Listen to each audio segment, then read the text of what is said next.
इस वीडियो में देखने वाले हैं एशिया महादेश के नदियों के बारे में। सबसे पहले नंबर पे है आमू दरिया नदी। यह नदी सेंट्रल एशिया का प्रमुख नदी है।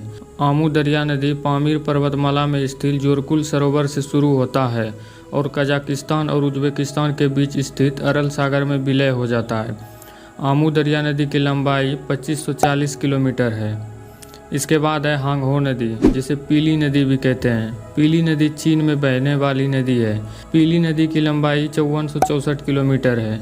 यह एशिया का दूसरी सबसे लंबी नदी है। इसके बाद है यांगसी नदी। यह नदी एशिया की सबसे लंबी नदी है जो चीन में बहती है। यह दुनिया में तीसरी सबसे लंबी नदी है। इसकी लंबाई 6300 किलोमीटर है।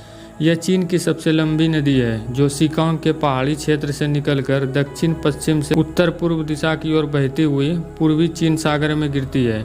इसके बाद है मेकांग नदी। यह विश्व की प्रमुख नदियों में से है जो तिब्बत से शुरू होकर चीन के यूनान प्रांत से होते हुए म्यांमार, थाईलैंड, लाओस तथा कंबोडिया से होकर बहती है और दक्षिण चीन सागर में मिल जाती है। मेकांग नदी की लंबाई 4350 किलोमीटर है। इसके बाद है साल्विन नदी। साल्विन नदी तिब्बत से शुरू होकर चीन के यूनान प्रांत से होते हुए म्यांमार और थाईलैंड के रास्ते अंडमान सागर में मिल जाती है।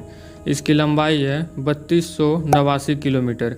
इसके बाद है इरावदी नदी। इरावदी नदी चीन से म्यांमार की ओर बहने वाली प्रमुख नदी है। इसकी लंबाई 2210 किलोमीटर है।